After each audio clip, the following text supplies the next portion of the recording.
ধরো না, তবে তোমারও দোষ ধরা হবে না। আজকের বিষয় হচ্ছে অন্যের দোষ ধরো না, তবে তোমারও দোষ ধরা হবে না। তো এই বিষয় নিয়ে বাইবেল কি বলছে আমরা দেখব। অনেক সময় আমরা অন্যের দোষকে ধরি, অনেক সময় আমরা কে কি করেছে সেইগুলোকে আমরা ধরি, কিন্তু আমরা কি করেছি আমরা সেই দোষগুলোকে ধরি না। আমরা কি করেছি সেইগুলো আমরা দেখি না, কিন্তু অন্যের দোষকে আমরা দেখতে পছন্দ করি, অন্যের দোষকে আমরা ধরতে পছন্দ করি। বাইবেল বলে রোমীয় পুস্তক অনুযায়ী আমরা সকলে পাপ করেছি, একজনও নেই যে নির্দোষ।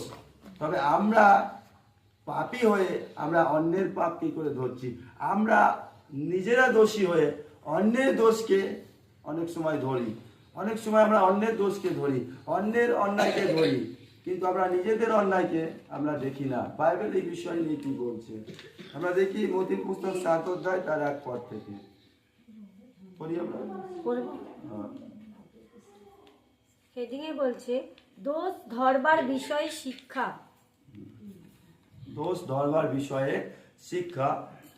তোমরা অন্যের দোষ ধরে বেরিও না।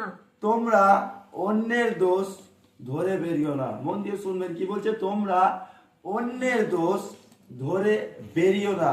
আমরা অনেক সময় অন্যের দোষ ধরে বেড়াই, কে কি করেছে, কে ভুল করছে, কে অন্যায় করছে, কে মিথ্যে কথা বলছে, কে বাজে কাজ করছে, আমরা সেইগুলোকে দেখি, সেই সব দোষকে আমরা ধরে বেড়াই।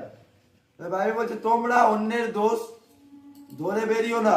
তারপর যেন তোমাদেরও দোষ ধরা না হয়। যেন তোমাদেরও দোষ ধরা না হয়। অন্যের দোষ ধরো না যাতে তোমাদেরও দোষ ধরা না হয়। আমরা যদি দোষ ধরি তবে আমাদেরও দোষ ধরা হবে। বলছে তোমাদেরও দোষ যাতে না ধরা হয়, ওই জন্য অন্যের দোষ ধরো না। কারণ কারণ যেভাবে তোমরা অন্যের দোষ ধরো, যেভাবে তোমরা অন্যের দোষ ধরো, সেইভাবে তোমাদেরও দোষ ধরা হবে। হ্যাঁ, কি বলছে, যেভাবে তোমরা অন্যের দোষ ধরো সেইভাবে তোমাদেরও দোষ ধরা হবে। আমরা যেভাবে অন্যের দোষ ধরবো, আমরা যেভাবে অন্যের পাপকে ধরবো, আমরা যেভাবে অন্য কি করছে সেগুলো আমরা ধরবো, অন্যের অন্যায়কে ধরবো, অন্যের পাপকে ধরবো, অন্যের ভুলকে ধরবো, তবে ঈশ্বরও কিন্তু আমাদের দোষ ধরবে। মনে রাখবেন, একটা আঙুল অপরের দিকে রাখবার আগে না অপরের আঙুল আমাদের দিকে থাকে, ঈশ্বরের আঙুল আমাদের ওপর থাকে। কারণ বাইবেল কি বলে, একজনও নেই যে নির্দোষ, সকলে পাপ করেছে, সকলে অপরাধ করেছে আর ঈশ্বর থেকে বঞ্চিত হয়েছে। কিন্তু আমরা এগুলো ভুলে যাই, কি না ও ভুল করছে, ও অন্যায় করছে, ও ভুল করছে, ও পাপ করছে, আমরা এইগুলোকে ধরে বেড়াই, অন্যের দোষকে খুঁজে বেড়াই।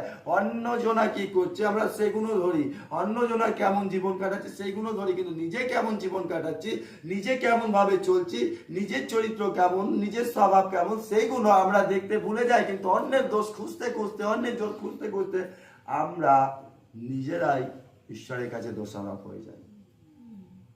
আমরা নিজেরাই ঈশ্বরের কাছ থেকে, আশীর্বাদ থেকে বঞ্চিত হয়ে যায়, আশীর্বাদ থেকে আমরা দূরে চলে যাই, আশীর্বাদ থেকে আমরা অনেক দূরে চলে যাই। কেন? কারণ অন্যের দোষকে ধরতে ধরতে আমরা ঈশ্বরের কাছে দোষী হয়ে পড়ি, ঈশ্বরের কাছে দোষী হয়ে পড়ি। বলছে অন্যের দোষকে ধরো না, তোমারও দোষ ধরা না হয়।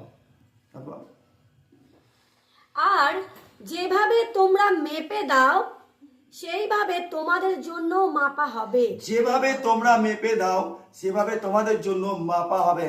এই মেপে দাও ওয়ার্ড অনেকে ভুলভাবে ব্যবহার করে, অনেকে বুঝে উঠতে পারে না যে মেপে দাও বলতে কি অর্থের কথা বলছে, না অর্থের কথা বলছে না। মেপে দাও বলতে অর্থের কথা বলছে না, যে অর্থকে দিতে বলছে।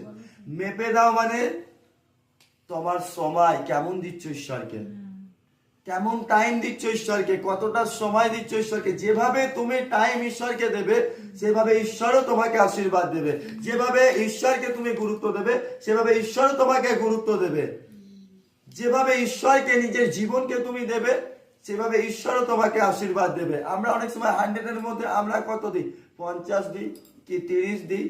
যেমন দেবেন আপনি তেমনই কিন্তু আপনিও আশীর্বাদ পাবেন, আপনি তেমনই আশীর্বাদ পাবেন। আমরা অনেক সময় অর্ধেকটা ঈশ্বরের জন্য রাখি আর অর্ধেকটা নিজের মতো চলবার জন্য আমাদের জীবনকে রাখি। বুঝলে বাইবেল যেভাবে তুমি মেপে দেবে, যদি তুমি পুরোপুরি দাও পুরোপুরি ঈশ্বরের কাছ থেকে আশীর্বাদ পাবে, যদি তুমি অর্ধেক দিচ্ছ অর্ধেক আশীর্বাদ পাবে।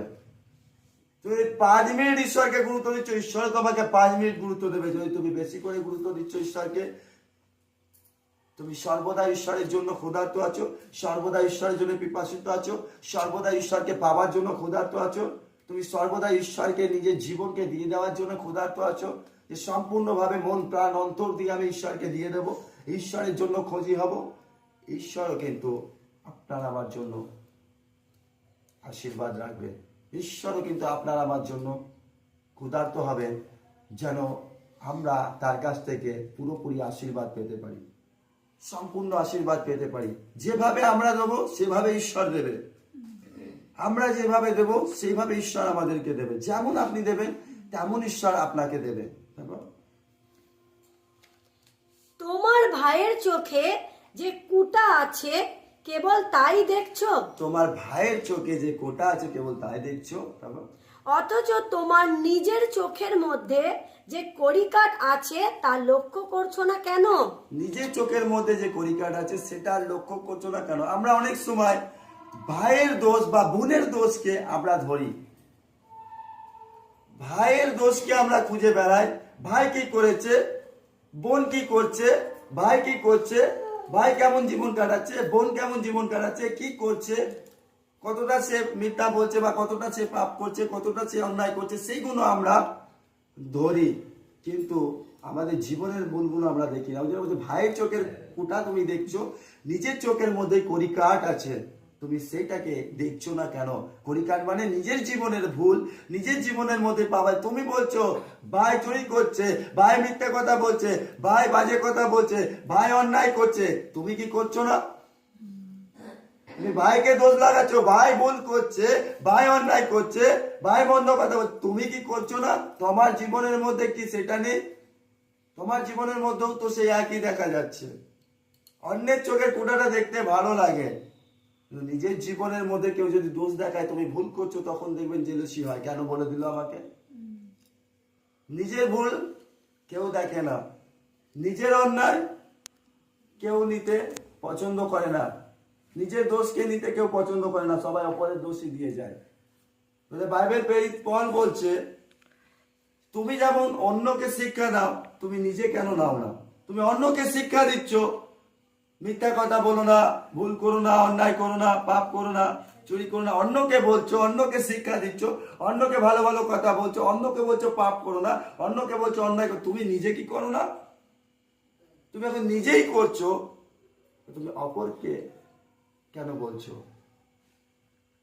তোমার নিজের মধ্যেই যদি কড়িকাঠ আছে, তুমি কি করে অপরকে বলছো যে অন্যায় করো না? কি করে বলছো অপরের কি করে দোষ ধরছো? তুমি নিজের জীবনের মধ্যে যদি ভুল আছে, নিজের জীবনের মধ্যে অন্যায় আছে, কি করে অপরকে বলছি তুমি অন্যায় করো না, তুমি ভুল করো না? বাইবেল বলে তুমি নিজের চোখের কড়িকাঠকে আগে দেখো, অপরের কোটাকে না দেখে নিজের চোখের মধ্যে কড়িকাঠ, মানে নিজের জীবনের মধ্যে ভুলকে আগে দেখো, নিজের জীবনের মধ্যে অন্যায়কে আগে দেখো। যে ব্যক্তি নিজের জীবনের ভুলকে দেখতে শুরু করে দেবে না, সেই ব্যক্তি সেই দিন থেকে অন্যের দোষ খুঁজে বেড়াবে না। হালেলুয়া। সেই ব্যক্তি অন্যের দোষকে খুঁজে বেড়াবে না। যে ব্যক্তি নিজের জীবনের ভুলকে সেই দিন থেকে দেখতে শুরু করে দেবে যে আমিও তো সেই একই ভুলে, আমি তো একই অন্যায় করি, আমিও তো একই পাপ করি, আমিও তো একই দোষে দোষ, কি করে অন্যের দোষকে ধরবো? সেই দিন থেকে সে আর কারো দোষ ধরবে না। তারপর যখন তোমার নিজের চোখেই কড়িকাঠ রয়েছে, যখন তোমার নিজের চোখে কড়িকাঠ রয়েছে, তখন কি করে তোমার ভাইকে এই কথা বলছো? কি করে তোমার ভাইকে এই কথা বলছো? এসো তোমার চোখ থেকে কুটাটা বের করে দিই।